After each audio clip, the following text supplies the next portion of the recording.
حضرت آدم علیہ السلام نے زمین پر آ کر خدا سے پہلی فرمائش کون سی کی؟ حضرت آدم علیہ السلام بہشت سے زمین پر تشریف لے آئے تو بارگاہ خداوندی میں عرض کیا کہ خدایا، میں یہاں نہ تو ملائکہ کی تسبیح و عبادت کی آواز سن سکتا ہوں، نہ ہی کوئی عبادت خانہ نظر آتا ہے، جیسا کہ آسمان میں بیت المعمور دیکھتا تھا جس کے ارد گرد ملائکہ طواف کرتے تھے۔ اس پر اللہ پاک کا حکم آیا کہ جاؤ، جہاں پر ہم نشان بتائیں وہاں پر کعبہ بیت اللہ بنا دو اور اس کے ارد گرد طواف بھی کر لو، اس کی طرف نماز بھی ادا کر لو۔ حضرت جبرائیل علیہ السلام ان کی رہبری کے لیے ان کے ساتھ چل پڑے اور انہیں اس مقام پر لے آئے جہاں سے زمین بنی تھی، یعنی جس جگہ جھاگ بنی تھی، اور پھر وہی جھاگ پھیل کر پوری زمین بن گئی۔ حضرت جبرائیل علیہ السلام نے اپنا پر مار کر 7ویں زمین تک بنیاد رکھ دی، جس کو ملائکہ نے 5 پہاڑوں کے پتھروں سے بھرا: کوہ طور، کوہ لبنان، کوہ جودی، کوہ طور زیتا اور کوہ ہرا۔ بنیاد بھرنے کے بعد نشان کے لیے چاروں طرف کی دیواریں بھی اٹھا دیں۔ اس طرف حضرت آدم علیہ السلام نماز بھی پڑھتے رہے اور طواف بھی کرتے رہے۔ طوفان نوح تک کعبہ اسی حالت میں رہا۔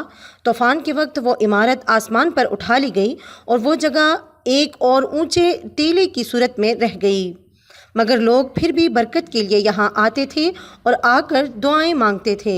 حضرت ابراہیم علیہ السلام کے زمانے تک کعبہ اسی حالت میں رہا۔ جب حضرت اسماعیل اور حضرت ہاجرہ یہاں آ کر رہے اور یہاں کچھ آبادی ہو گئی تو حضرت ہاجرہ کے انتقال کے بعد حضرت ابراہیم کو حکم ہوا کہ حضرت اسماعیل کو ساتھ لے کر خانہ کعبہ کی تعمیر کریں۔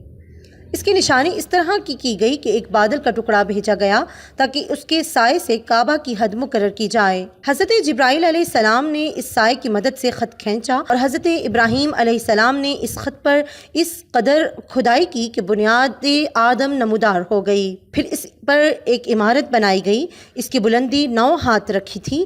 رکن اسود سے رکن شامی تک دیوار کی لمبائی 33 ہاتھ اور رکن شامی سے رکن غربی تک 22 ہاتھ اور رکن غربی سے رکن یمانی تک 31 ہاتھ اور رکن یمانی سے رکن اسود تک 20 ہاتھ تھی۔ اس طرح خانہ کعبہ کی عمارت مستطیل شکل میں بنی۔ حضرت ابراہیم علیہ السلام نے خانہ کعبہ کے اندر ایک تغار سا بنا دیا تاکہ کعبہ کے لیے جو نذرانے اور تحفے آئیں وہ اس میں رکھے جا سکیں۔ اس کے دروازے 2 تھے، ایک داخل ہونے کے لیے اور ایک نکلنے کے لیے۔ کعبہ بنانے والے حضرت ابراہیم علیہ السلام تھے اور ان کو گارا اور پتھر اٹھا کر دینے والے حضرت اسماعیل علیہ السلام تھے۔ اس دفعہ اس کی تعمیر کے لیے 3 پہاڑوں کے پتھر لائے گئے۔ بعد میں اس عمارت میں کچھ تبدیلیاں بھی کی گئیں۔ اس کی اونچائی مزید بڑھا دی گئی، دروازہ بھی 2 کے بجائے 1 کر دیا گیا۔